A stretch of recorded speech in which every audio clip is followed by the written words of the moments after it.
Wapshke Miitikgoog Nigo Pijudutem Nisachwan Donji, proud member of Grand Council Treaty 3 Anishinaabe Nation. Chief Lorraine Cobiness, I'm part of the Lynx clan. Nisachwan is my home. And Miitigoog and Miisun president, and have been from the get-go since 2010.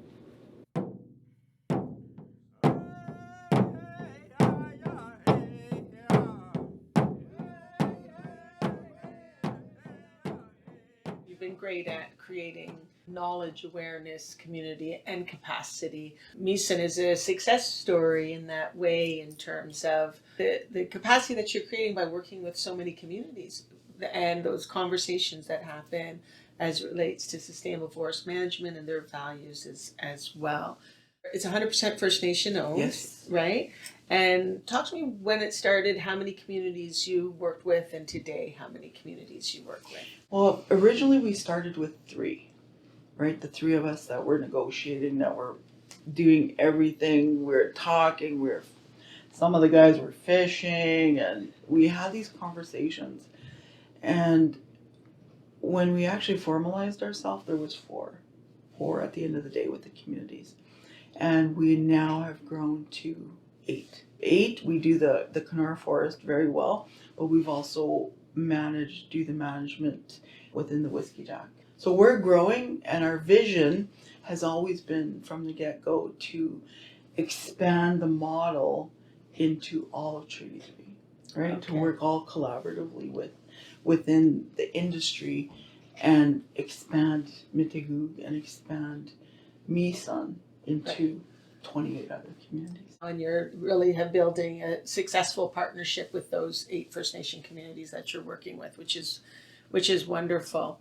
And I want to just talk about women in leadership for a moment and the role that you feel you play as a woman leader. Well, this is my 8th term as chief. I've done my first term on council, so altogether, almost 20 years. Wow. Together. Congratulations. And I think, in terms of our role in leadership, from an Anishinaabe perspective, is very, very sacred. We are, protectors of the water. We bear the most precious resource ever, which is our children. Right? And that's our job is not only protectors, but providers. Yes. Right? And I think that really leads to how important and how we carry out our role as leaders. Right. We're always there to help. We're there to nurture, but we're also very strong. Yes. Right? Yes. Part of my name is, my Anishinaabe name is very sacred to me, and it's part of the turtle Mikinak, and that's part of always telling the truth. And what is your Anishinaabe name? Wapshke Miitikgoog, which is white turtle woman. White. And it's very significant because it's part of who I am. It's who I am. Yes. And telling the truth and being honest, and that's the way. Yeah, got no time for, who has time for that? Because we carry out so many roles. Right. Right, as women. Right, absolutely. Right. And I think a large part of, from an Anishinaabe perspective, our roles may not always be the technical pieces, but they're traditional pieces. They're the ceremonies. They're making sure that, we're feasting when we need to, that we're feasting, Mother Earth, a key, the water, and that's part of what we do to make sure that the resources are sustainable, that they're being honored the way that they need to, and that it's our women, and that's our contribution. Not only just what happens here in Treaty 3, but globally, Yes. So it reaches more than just doing it here. That's right. Right? And that's for every Anishinaabe Indigenous woman, leader, an elder, even a very young girl who's learning, that's our contribution, Yes. right? Absolutely. Absolutely. A significant contribution. And whenever I hear you speak as well, so often you bring it back to the children, to the community, to a shared future, and the need for us to manage our resources in a way to enable future generations to value and benefit from them, which is wonderful. I know that you've also started some different women's initiatives, such as the Empowering Women Group. Talk to me about that. Well, we had applied for a grant, and it was about protecting, and improving the lives of our women because of how sacred they are, because of how at risk they could become, because they are life givers, because of their role, and because we wanted to make sure that they were safe. We wanted to ensure that they understood the value of who they are, but also understand who they could be, what they could do, and also help them say, understand that you can have a bad day and that's okay. You can get up tomorrow and be positive about who you are and achieve anything you want. And nobody can tell you any different. And for us, that starts as a very young child, or even just when you're thinking of having a child, taking care of yourself and doing what you need to do and taking those leadership roles because of what our traditional roles are as women. Yes. Even the non-traditional as being, who we are and what we do. And understanding that sacredness and celebrating that, building that capacity, and telling our young women, you can do this. But while you're doing it, we are also going to educate you, and we are going to make sure that you're protected. Protected and supported. Yeah, and that could mean anything for our program, from self-defense to,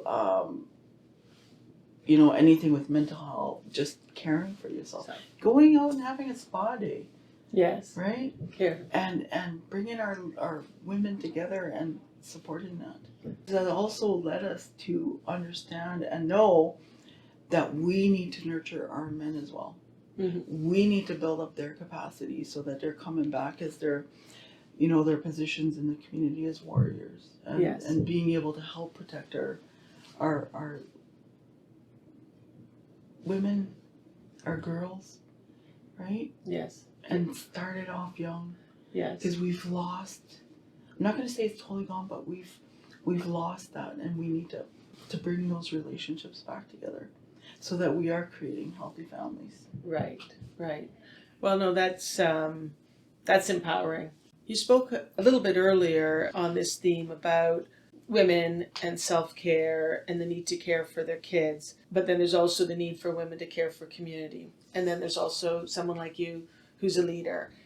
How do you balance all of that caring that needs to happen for yourself, for your children, for your community? It's very challenging, right? I always say words are great, but you have to lead by example, right? You really have to lead by example, take risks, and you just got to do. You got to do, and from a leadership perspective, it takes a lot of time and effort. Yeah. So those are long days. You have to have commitment. You got to be with your people. You got to be present. Yeah. Right? And sometimes you're not always at the greatest at taking care of yourself. That often happens because, and you go through some challenging times. But you really have to remember that whatever legacy that you're going to leave behind, a lot of the material stuff you can never take with you. Yes. Yeah. So what you leave behind is those relationships, not only with your family, right, that come first, your grandkids. I got 2 that are just, oh my God, they're so beautiful. And that's what's important, because you can never take anything with you to the spirit world. Right. It's what you do here. It's the impact of the relationships that you have is what people are going to remember you by it. Right. And that's the most important thing. And for me, I often have to remember, okay, you got to take care of yourself too. That's right. Right? That's right. I imagine, I can only imagine that you've got so much on your plate and so many different roles and responsibilities. But I love it. Right? If I had to do one thing every day, Yes. then I could see me getting tired. But we're out there building highways. We're part of building hospitals. We're doing things on a political level that are impacting the nation and advancing the nation. So my job is so exciting. I just, you know what I mean? It's never a Yes. dull moment. Yes. And then I take care of my community and my people. And we listen and we do things. And, you know, we celebrate in this building by sewing. Kids are playing. They're, you know, so there's never a dull moment, which makes my responsibilities fun. That's Right? wonderful. That's probably why you're Fun. great at it, because you enjoy it and you're making a difference and you care about what you leave behind and the change you've brought about. So I want to ask you now, what does Indigenous women's inclusion look like in the forest sector for you? What does that mean to you? Well, to begin with, I don't think that there's enough of us. I really feel that we need to promote women in forestry, right? Because it is just seems to always be a male dominant, you know, sector. Yes. And I think we need to do a lot more education around what could it mean for a young forester, or a technician, or somebody who just wants to be in that area and work. And to me, it's we need more of us, because it is challenging.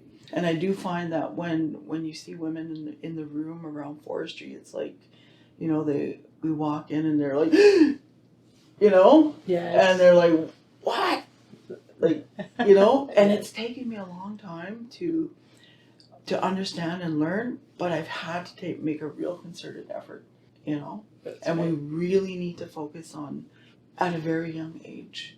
And we can do that in different ways by saying, this is your role as a young Anishinaabe lady, and understanding what you need to do to care for water, for Mother Earth. Share those perspectives internationally, and we learn from each other.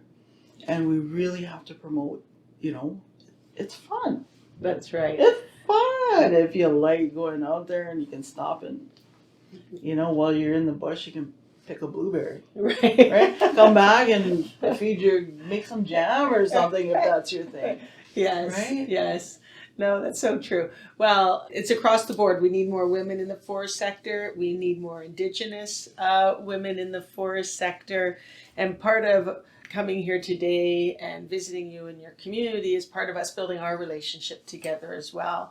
And one of the things that I learned here is elders open meetings, but they don't close them, because we don't want to close them. We want to carry forward and do good work moving forward. So I hope that what we can carry forward as in our relationship as well is collaborating to see how we can get more women and more Indigenous women in the forest sector. It's something close to my heart. It's close to our work with Project Learning Tree and building career pathways. And maybe that's something that we can work on together and figure out how we can make that happen.